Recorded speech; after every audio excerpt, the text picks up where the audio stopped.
Okay, we're recording. Cool. So look, this video is going to be a little bit different compared to my other videos.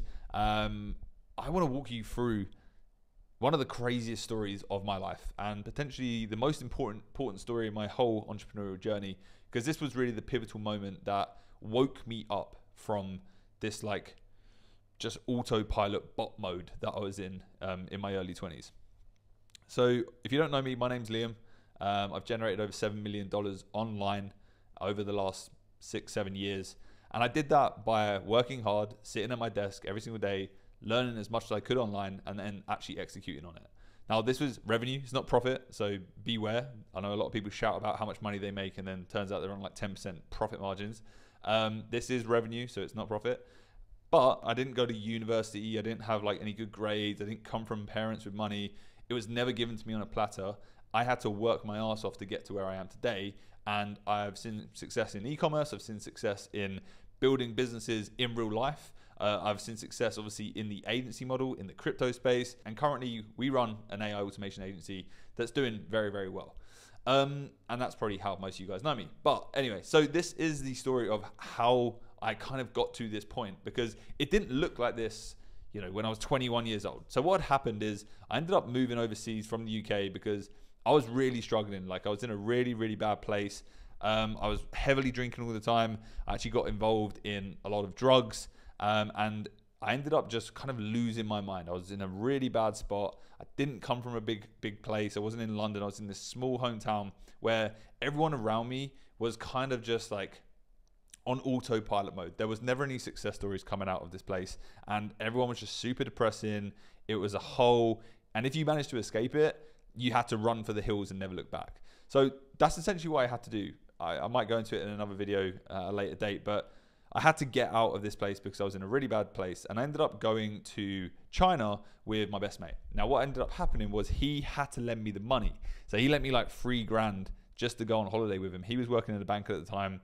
I had just quit my job at a graphic design studio, and I had literally next to nothing in my bank. So he lent me this money. We went away. We went to China. Then we went to Vietnam. We went to Thailand, Cambodia, and all that stuff. Standard Southeast Asia trip. And at this point, I'm 21 years old. And I'm like, okay, now what? So we ended up going to Australia because I knew I didn't want to come back to the UK. So I went to Australia and we ended up working there. And for me, I went through like 50 different jobs. I would constantly be getting fired. I wasn't very good in the call centers that I was at. I wasn't very good at turning up for my shifts. I hated working for someone else. And obviously I was in holiday mode because I'm in Australia. So I'm just like, oh, whatever, I'll just go and get another job.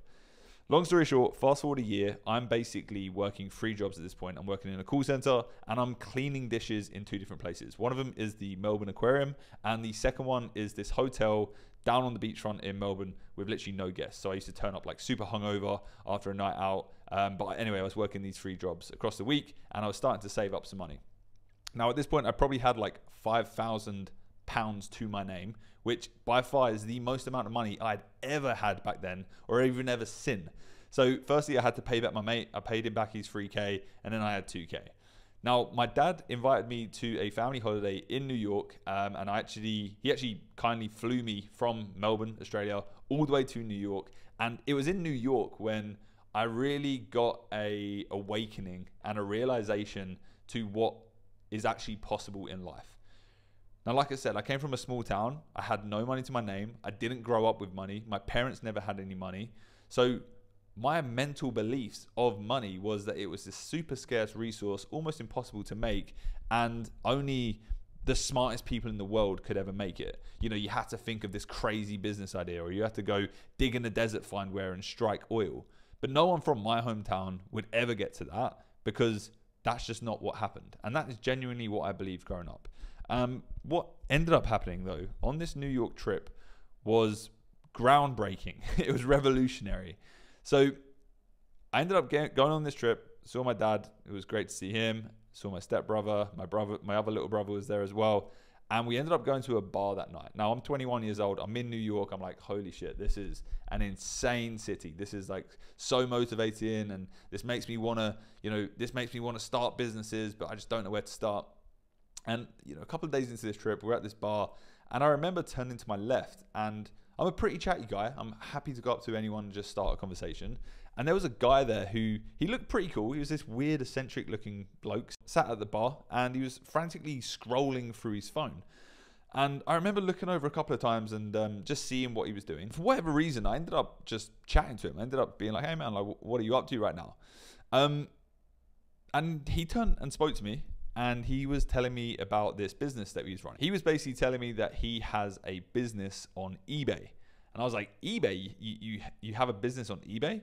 And now at the time, obviously I'm working, washing dishes and working in a call center, and I'm on this family trip. So I'm like, this guy works on eBay. What the hell? Like, how does that work? So dug into it. I was like, mate, tell me what you do. Like, how does it work? So anyway, we ended up chatting a little bit more, and he actually went into detail of what his business does. Now, this business, what he does, literally changed my entire thought process around making money. What he used to do is he would go to Apple stores and he would dumpster dive in those Apple stores, like behind the stores, and he would collect old iPhone cases. Now, he would do this all around New York, and he also had like partnerships in some of these stores where they would literally give him these empty boxes. There was no phones in them. There was no like Apple devices. It was just empty Apple boxes. He also did this for the Mac makeup stores and a bunch of other makeup stores. Again, he had partnerships with friends that were working there that when there was like damaged makeup, they would throw it out into the trash, but instead they would put it aside and give it to him at the end of their shift. Whatever. Like, I don't know the crazy details. All I know is this dude was jumping into bins and collecting iPhone boxes, which to me, I was like, firstly, that's gross. Who the hell are you? Why are you sat here next to me? And why do you look like you're dressed in such nice clothes? So anyway, we carried on talking, and I was like, that's the weirdest money-making thing I've ever heard in my life. And in my head, I'm like, this guy's got to be a tramp. Like, probably lives in like a caravan that's parked out in the street or something.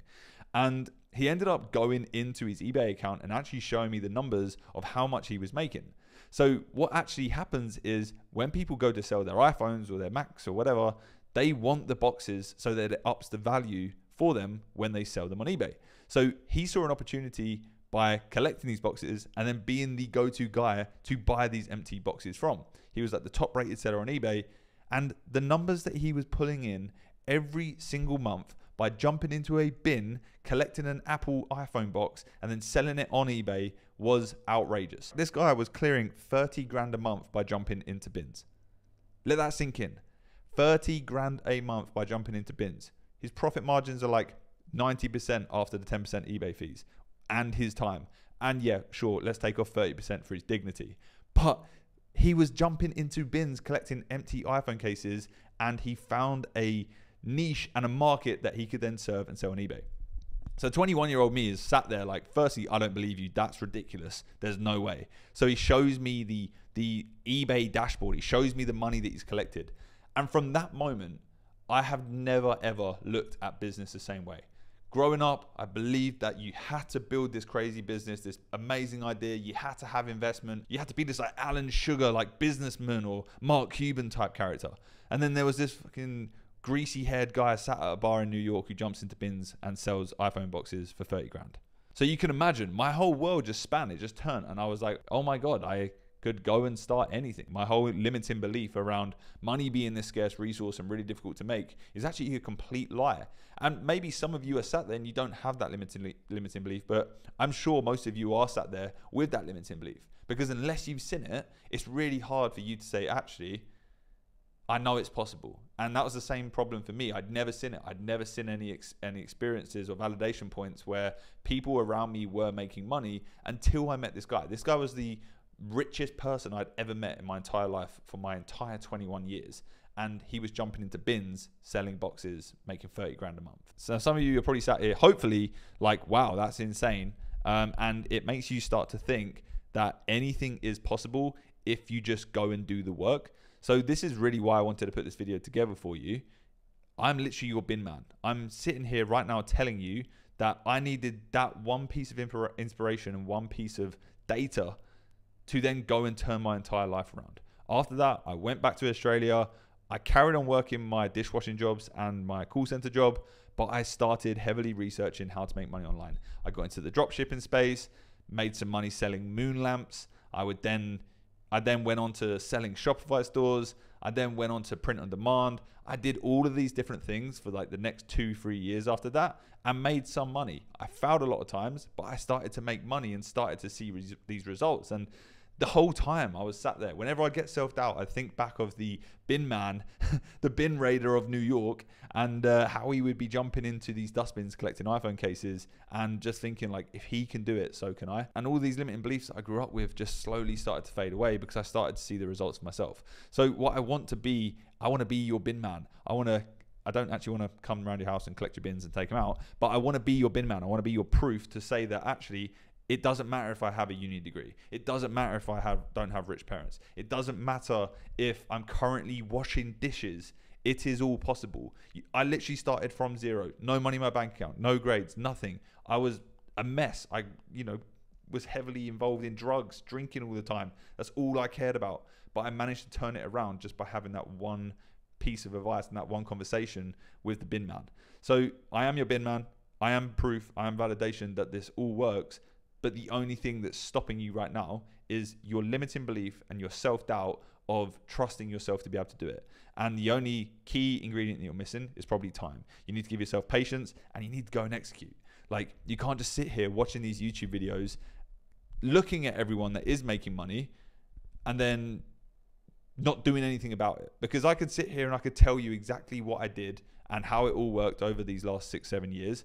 But if you don't actually go and action anything and you don't actually go and throw yourself at something and actually trust that it could work, then it's never going to happen for you. This is a bit of a different type of video. I definitely like these sort of videos where I just go into previous experiences. I've started so many businesses, had so many failures, had some really big wins, and I haven't really shared them. So if this is something you want to see on this channel more and you want me to get deep and dark about like the past and what I've been up to and just basically how I've got to this point where I am today, living in Australia, I used to sit there watching people that were living in Dubai, driving the nice cars, buying all the designer stuff, wearing the Rolexes, and like we're literally living it right now, boys. We made it.